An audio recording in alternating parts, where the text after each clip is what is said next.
look at Matthew again.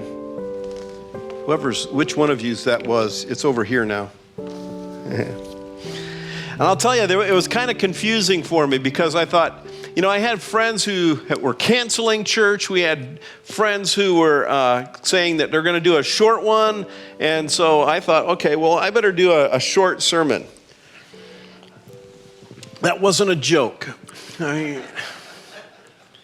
But then the weather came and I thought, if people come all the way to church in this kind of weather, I don't want to rip them off and shortchange them at all. I want to give them their money's worth and all that. So don't worry, Noah, we're going to get out of here fairly quick.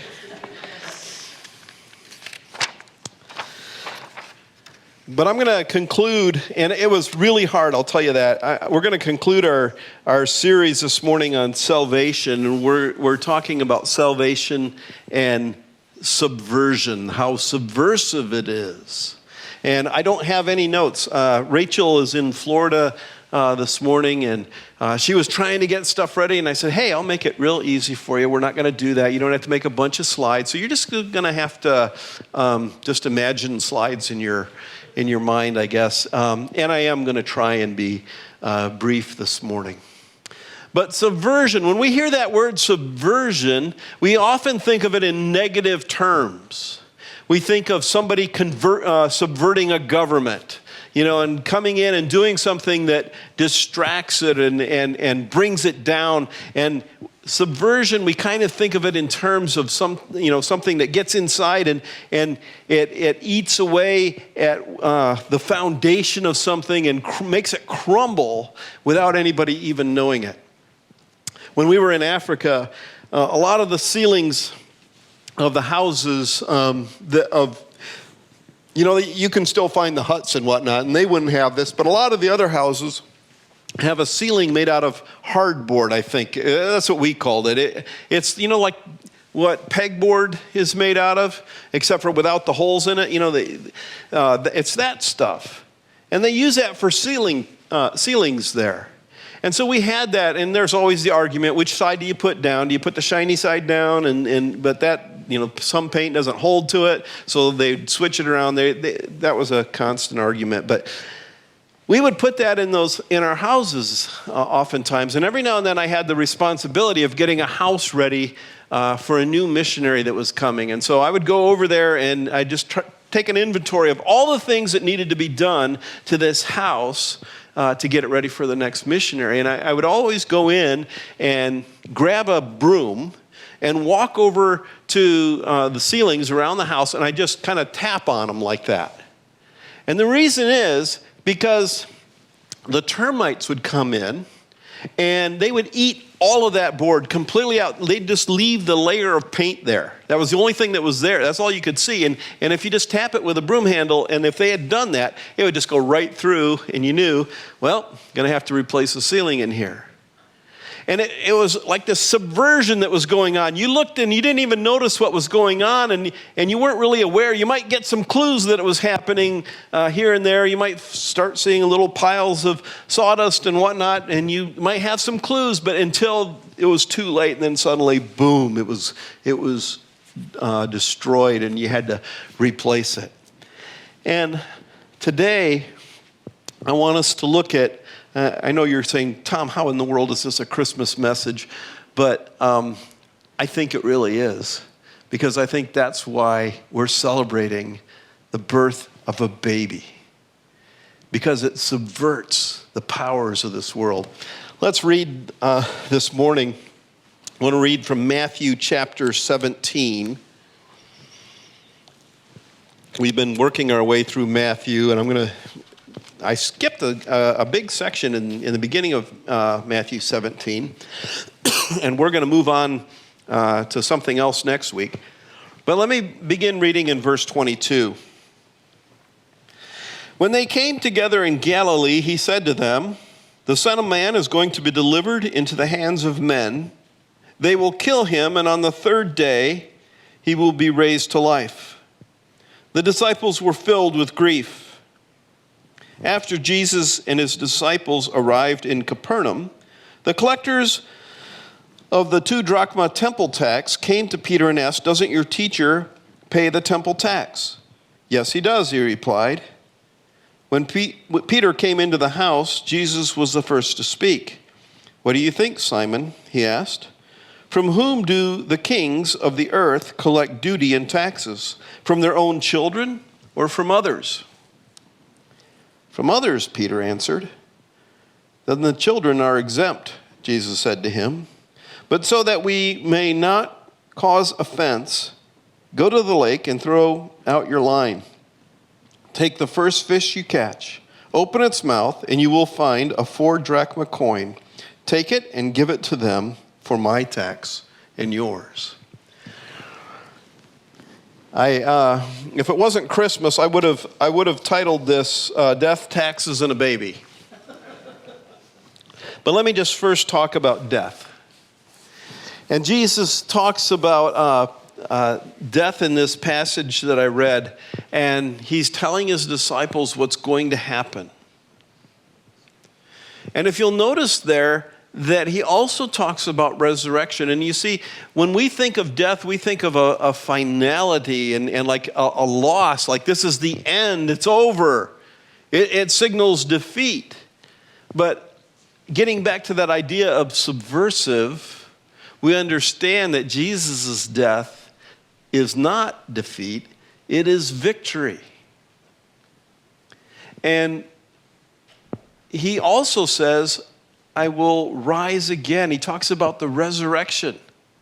But do you notice what the disciples do there? They will kill him, and on the 3rd day, he will be raised to life. And the disciples were filled with grief.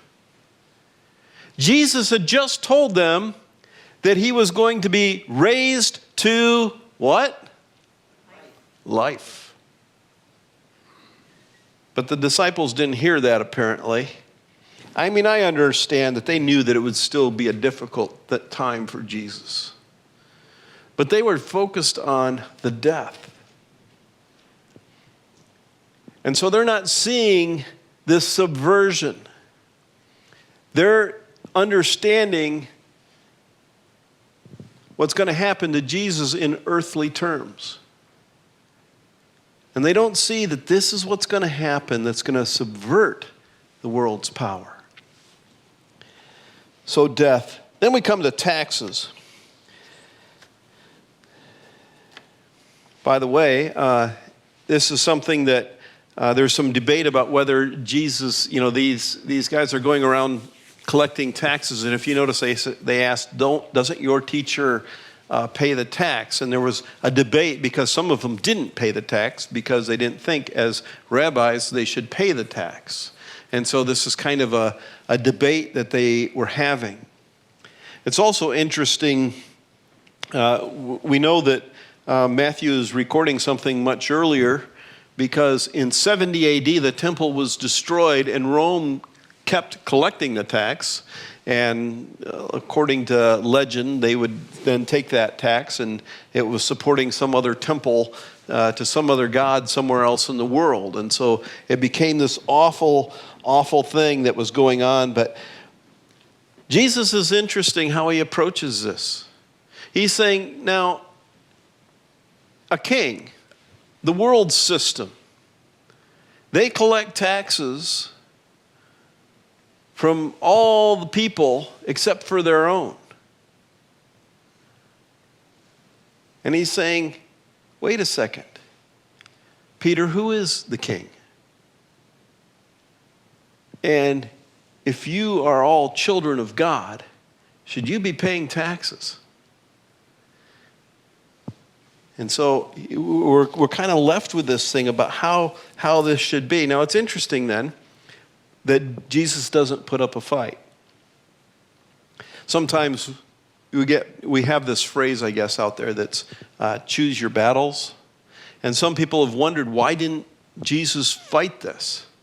But instead he tells Peter, who has a line. I like that because it's like, all right, you're a fisherman. I mean, we know that Peter, he's one of those real fishermen, right? If you look in the back of his car, he's got a rod folded up somewhere. because you never know when you might stop on, some place that, and he's ready. And he says, go throw your line in the lake, and you're going to catch a fish. The first fish you catch. I think that's interesting too, because if you're around fishermen, they throw a lot of them back, right? The first fish you catch, look at it, and you're going to find the same temple or the tax that needs to be paid. But look in verse 27. But so that we may not cause offense. You see, that's important for a subversive attack. If you cause offense, if you make a big deal about it, you are no longer subversive. If we knew the termites were there at the very beginning, we'd do something about it. And yet we see this approach, and so many times today, I think we want to get in people's faces, and we want to tell them what's right and what's what, and we want to, at least our version of it, and we want to, just ram it down their throats, and yet we see this subversive approach that Jesus takes here. He says, so that we don't offend them, let's go ahead and do it. Now, there is a time for it. And Jesus, at a certain point, he does stand up there. And he confronts.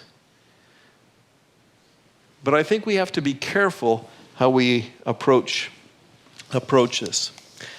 But I want us to focus this morning on the greatest subversion of all. A baby. I got to see Scarlett over there this morning, and we've had 2 babies recently, and they're both good looking. Yeah, I can't remember who is the guy that wrote All Creatures. That he was a vet, Harriet.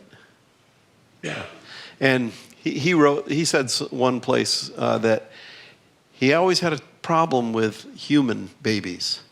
He says, animals, you look at a piglet, and it's the cutest that piglet will ever be, is right at when it's born. You look at a horse, and when it's first born, that's the cutest that thing will ever be.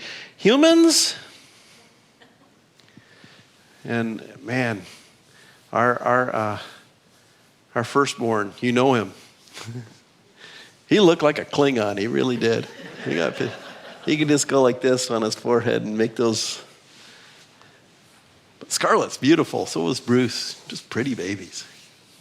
But they're so weak. They're powerless. They're not threatening at all. And a lot of people, we like to ooh and ah, but we don't see that we don't see what's going on here. This is not what the world was expecting from a Savior. What we want, we see the movies, right? We want someone to come in with power. We want someone who's ripped. I mean, I know, I'm not probably, that's just a superfluous thing there. But yeah, we do. We want the guy to look good too, or girl, because we got superheroes of all genders now. But we want them to come in there and just wipe everything. We want them to have a really cool superpower. We want one that, bam, or the hammer, or whatever it is. We want it. That's what we think of. And we really struggle with something that's powerless. But here we have a baby. And I just want us to think this morning, this Christmas, this is how Jesus subverts the evil powers of this world. This is how he subverts evil. And this is how we're called to win the battle. I was thinking about how we subvert the world. And I want to close. By the way, in 2023, I'm going to try and do away with Too Long Didn't Listen. My new one for 2023 is going to be What If? And I thought about how a smile spreads joy.